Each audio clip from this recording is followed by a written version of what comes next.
কলকাতা হাইকোর্টের প্রধান বিচারপতি হিসেবে শপথ নিলেন বিচারপতি সুজয় পাল। আজ কলকাতা হাইকোর্টের 1 নম্বর কক্ষে হয় শপথ গ্রহণ অনুষ্ঠান। তাকে শপথ বাক্য পাঠ করান রাজ্যপাল সিভি আনন্দ বোস। এছাড়াও এদিনের অনুষ্ঠানে উপস্থিত ছিলেন বিধানসভা স্পিকার বিমান বন্দ্যোপাধ্যায় সহ অন্যান্য বিচারপতি ও আইনজীবীরাও। কলকাতা হাইকোর্টের প্রধান বিচারপতি হিসেবে শপথ গ্রহণ করলেন সুজয় পাল। অভিনন্দন জানালেন মুখ্যমন্ত্রী মমতা বন্দ্যোপাধ্যায়। বিচারের উচ্চস্থানে তার নিয়োগকে স্বাগত জানাচ্ছি পোস্ট করেছেন মমতা বন্দ্যোপাধ্যায়।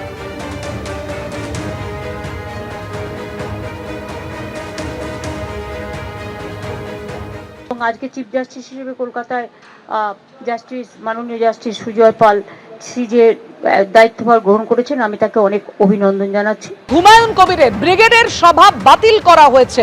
আপনাদের জানাবো, হুমায়ুন কবিরের ব্রিগেডের সভা বাতিল। সেনাবাহিনী থেকে অনুমতি পাওয়া যায়নি। বিকল্প প্রস্তাব দেওয়া হয়েছে শহীদ মিনারে। দাবি হুমায়ুন কবিরের। কি কারণে বাতিল করা হলো, হুমায়ুন কবির আর কি জানিয়েছেন, কথা বলবো। আমাদের সঙ্গে রয়েছেন আমাদের প্রতিনিধি কৃষ্ণেন্দু অধিকারী। কৃষ্ণেন্দু, দেখো, তুমি জানো যে তৃণমূল সাসপেন্ড করার পর জনতা উন্নয়ন পার্টি তৈরি করে হুমায়ুন কবির একটা শক্তি প্রদর্শনের হুঙ্কার দিয়েছিলেন। সেটা হচ্ছে 1 ফেব্রুয়ারি ব্রিগেডে তিনি সমাবেশ করবেন, লক্ষ লক্ষ মানুষকে এনে তিনি তাক লাগিয়ে দেবেন, মমতা বন্দ্যোপাধ্যায় সরকারের মৃত্যু ঘণ্টা বাজাবেন, এমনও দাবি করেছিলেন।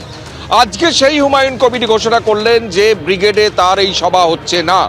তার মূল কারণ হচ্ছে হুমায়ুন কবির যেটা দাবি করছেন, সেনাবাহিনীর কাছে তিনি আবেদন করেছিলেন, কিন্তু দুদিন সেনাবাহিনীর তরফে তাকে যেতে বলা হয়। কিন্তু আজকেও তিনি গিয়েছিলেন, কিন্তু কিছুক্ষণ আগে সেনাবাহিনীর তরফ থেকে জানিয়ে দেওয়া হয়েছে যে ব্রিগেডে সমাবেশ করতে দেওয়া যাবে না বা অনুমতি দেওয়া যাবে না, এমনটাই দাবি করছেন হুমায়ুন কবির। এবং বিকল্প জায়গা হিসেবে শহীদ মিনারের কথা বলা হয়েছে, কিন্তু হুমায়ুন কবির দাবি করছেন যে শহীদ মিনার একটা ছোট জায়গা, তিনি যে সংখ্যায় মানুষ এনে এই সভা করতে চেয়েছিলেন সেটা শহীদ মিনার কোনো জায়গায় হতে পারে না ব্রিগেডের বিকল্প হিসেবে। সুতরাং তিনি এই সভা করবেনই না। ব্রিগেডের সভা বাতিল ঘোষণা করে তিনি মুর্শিদাবাদে সভা করবেন। এবং যেটা সূত্র মারফত জানা যাচ্ছে যে হুমায়ুন কবির যে প্রস্তাবিত যে বাবরি মসজিদের জায়গা, সেই জায়গার পার্শ্ববর্তী এলাকায় মাঠে তিনি সভা করবেন এবং 1 ফেব্রুয়ারি সেই ডেটটা চেঞ্জ করে আগে, অর্থাৎ জানুয়ারি মাসের শেষ দিকে সেই সভা করবেন। একেবারে তুমি যে কথা বলছিলে কৃষ্ণেন্দু, তোমাকে এই মুহূর্তে ধন্যবাদ। হুমায়ুন কবির কি জানিয়েছেন দেখাবো আপনাদের। আমাদের সঙ্গে রয়েছেন হুমায়ুন কবির। হুমায়ুন দা, আপনার প্রথম প্রশ্ন হচ্ছে, ব্রিগেডে আপনার সভা করার কথা ছিল 1 ফেব্রুয়ারি, তার ডেভেলপমেন্ট কি? আপনার অনুমতিপত্র মিলেছে? না, কিছুক্ষণ আগে যেটা ফেন্সের প্রথম 6 তারিখে আমরা একটা অ্যাপ্লিকেশন দিয়েছিলাম ব্রিগেডের ল্যান্ডের যে অফিসাররা তাদের কাছে। 8 তারিখে ওনারা কিছু কোয়ারিজ বা কোনো এভিডেভিট এসবগুলো চেয়েছিল, দেওয়া হয়েছিল। 13 তারিখে এসেছিলাম, সেদিনকে একটা আমার নামে চিঠি দিয়েছিল হুমায়ুন কবির, চেয়ারম্যান জনতা উন্নয়ন পার্টি, দিয়ে 16 তারিখে বেলা 1টায় ডেকেছিল। আজকে কিছুক্ষণ আগে যেটা খবর, ওনারা বলছে ওনারা ওই ব্রিগেড ময়দান দিতে পারবে না, ওনারা নাকি এখানে যে শহীদ মিনার, তো শহীদ মিনার একটা ছোট জায়গা, 30,000 লোক ধরবে না। আমার তো টার্গেট 10 লাখ লোক। তো আমি হয় 1 ফেব্রুয়ারি যে ডেট ছিল সেই ডেট, নাহলে তার আগেই, কারণ 2 ফেব্রুয়ারি থেকে রাজ্যের মাধ্যমিক পরীক্ষা আছে।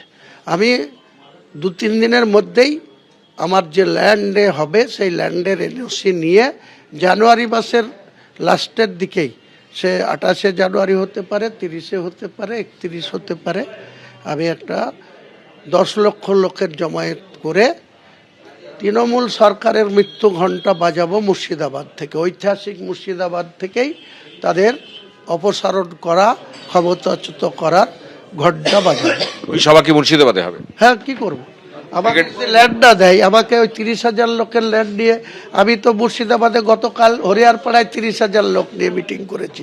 আগামীকাল ডোমকলে 50,000 লোক নিয়ে মিটিং করব। তা আমি এখানে 30,000 লোকের ময়দানে আমি কি করে মিটিং করবো? পেলেন না কেন অনুমোদন, কি মনে হয়? এর ভিতরে বিজেপিও ভয় পাচ্ছে, টিএমসিও ভয় পাচ্ছে, দেখছে সত্যি সত্যি হুমায়ুন কবির যদি 10 লাখ লোক জমায়েত করে আমাদের মৃত্যু ঘণ্টা বাজিয়ে দেয়, ওর থেকে মুর্শিদাবাদে যা করবে করুক, এখানে আসতে দেব না। এই চক্রান্ত, এদের সঙ্গে যে এদের কানেকশন আছে তো বোঝাই যাচ্ছে, এই বিজেপির সঙ্গে রাজ্য সরকারের। তা নাহলে এত দিন লাগে একটা এনওসি দিতে। এবিপি আনন্দ, এগিয়ে থাকে, এগিয়ে রাখে।